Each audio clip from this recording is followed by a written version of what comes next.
both of them are starting within vision. It's going to be Shinny on top side of the map, which did want to point out to the keystones. Mao is running Stoneboard Pack. No surprise, it's a Braum. But that does mean that while Shinny is starting top lane, he has a direct path towards bottom. And with the Stoneboard Pack, a lot of all-in engage potential. And that's kind of been the blueprint that a lot of teams have been throwing at RNG. It's to gank Uzi very early on.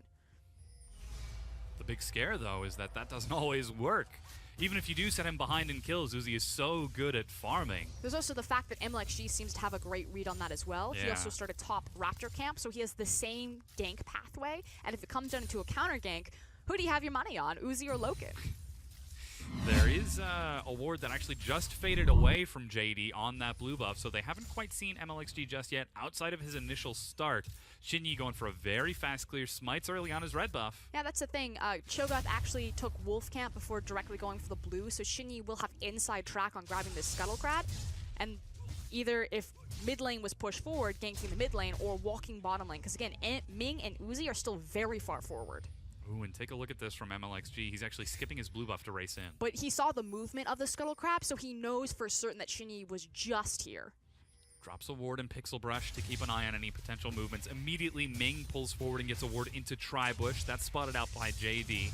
So while they may not have seen each other, the junglers now know where each other is. At the very least, RNG know where Shinyi might be. As he heads on over to his Krug camp in the mid lane, Doinby's trading away with Xiaohu, as is expected of Doinby. Burning all of his mana to try to make something happen, and now they see Shinyi. And there is also a ping onto LGD as he blows the Scryer's Bloom, so the information game has reached its terminus. Yeah, everyone knows where everyone's jungler is, and what that means is it isolates the lanes to make correct decisions around that information.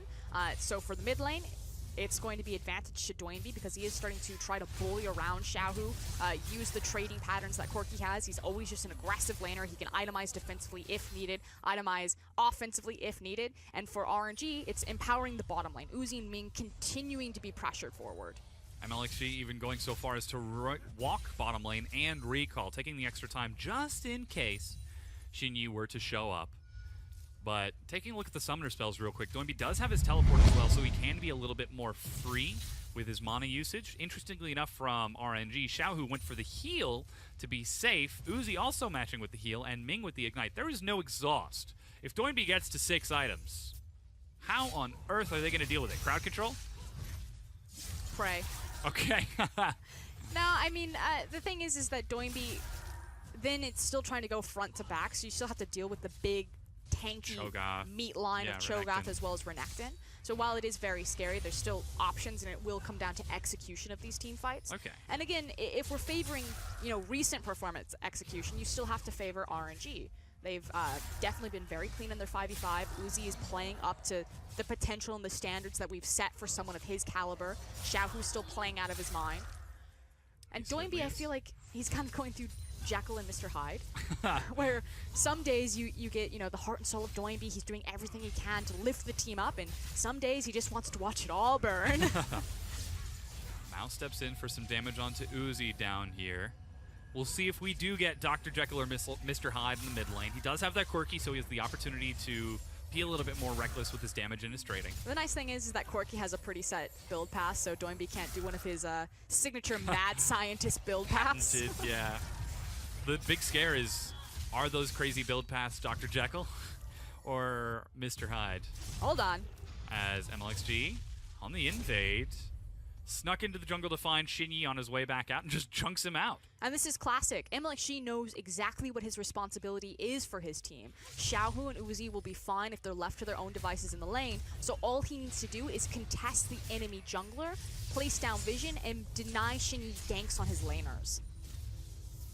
Most of these are being cleared away. Doinby dashes in. He's level 6. With his Sheen, he's doing damage. There's a teleport behind them. Still no teleport from Kabe because he used it to shockwave onto JD. Shinyi flashes, but it's first blood. Doinby traded back over the slice, and the kill from Let Me makes it 2 for 1 RNG. And we almost never get to see that type of interaction. I love it when Oriannas do this. They shockwave on themselves, and then in the mid animation, flash, and places himself to catch 2 people with it. Now, unfortunately, LGD did fall down to first blood, but great reaction from Let Me, and a huge swing for RNG. It's a 500 gold with 2 kills onto the Renekton in the top lane. Let's see it happen again as Doinby dashes in. And it's unfortunate that MLXG, it seems like a bit of miscommunication. Xiaohu didn't have a lot of mana, but again, because the thing is he doesn't have a lot of mana, so he doesn't have enough mana to use command attack and then shockwave. So that's why he says, I need to prioritize the ultimate damage and burns his flash instead. And this is why Xiaohu is so cool to watch. The takeaway is turn on the mana costs for your spells, kids. Make sure you know exactly what you can do at any given time. That's going to give him 2 assists as he makes his way back into the mid lane. Fiendish Codex and the Lost Chapter. With that additional 2 assists onto Xiaohu, he's able to pick up Ruby Crystal and Boots, though the assist for Xinyi keeps him right back in with a Bomby Cinder. And 2 kills on Let Me that he's turned into a Phage and that Ruby Crystal. And once again, MLXG just invading back in. Let Me's invading on the other side while Xiaohu's pressing in mid. Is there anything Xinyi can do? There's nothing that anyone can do to help Xinyi, and that's the big difference here. Xinyi, unfortunately, is just a bystander watching his jungle get torn apart. If you look at mid lane, you know, Xiaohu just got 2 assists. He's also multiple CS over. That was interesting. Yeah. Multiple CS over Corki, and then Uzi and Ming still full control of the bottom lane, not necessarily in the CS discrepancy, but in the pressure difference. And this is where the raw mechanical skill of RNG becomes so scary, because now they're not just winning by pure laning phase, they are intelligently setting themselves up to make that laning phase even more, I guess, present, powerful. As that's the slam Cataclysm onto Xiaohu. Another shockwave. Here comes Mao. They get the kill onto Xiaohu with no sums. Slam, bam, thank you, ma'am. They just drive through that one.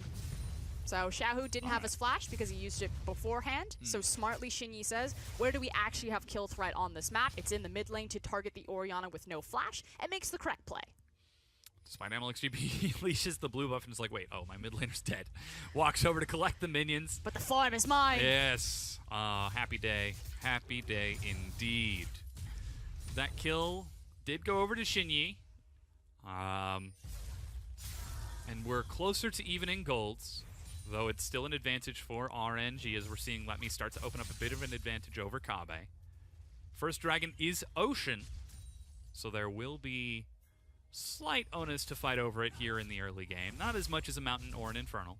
And that's the thing, slight onus, which means that there is actually a big opportunity for MLXG to spend time and to go top. Now, because it is Maokai and it's Renekton and Cho'Gath, I mean, they do have kill pressure because you do have that insane burst damage that can come out of both of those ridiculously tanky champions. Not quite sure why we have that in the game, but, you know, I digress. The more, the better. But I feel like they're going to wait for Xiaohu. It just feels that anytime they do make a play top lane, it's usually still with Xiaohu. You think back to his Taliyah games. He doesn't have the same mobility this time around, but it just always seems to be a prerequisite for them. So we just saw a lot of action in the bottom lane that was actually really exciting for me to watch at the very least. Yeah, that happened. Uzi was controlling the wave, harassing Loken, and denying him from minions, all at the same time. Rind, baby. That is a 650 range Caitlyn against Kalista, and he was still losing trades and missing minions. Just because Ming was sitting in the bush providing the unseen threat, and Uzi was just controlling each and every wave. He would get 2 Ren Spears into a minion, then pierce onto Loken for additional damage, and Ren to get the mana cooldown back. And here he goes. Look at that. That's just, he's... Clean. That's why, yeah. That's what you're looking for. Yeah. It's just clean and very satisfying to watch. And when you've got Uzi playing like that in the bottom lane, why not support him? MLXG clears his top jungle, immediately heads back over to the bottom side of the map. JD, they might be up to this, though, as they're going for the invade up top.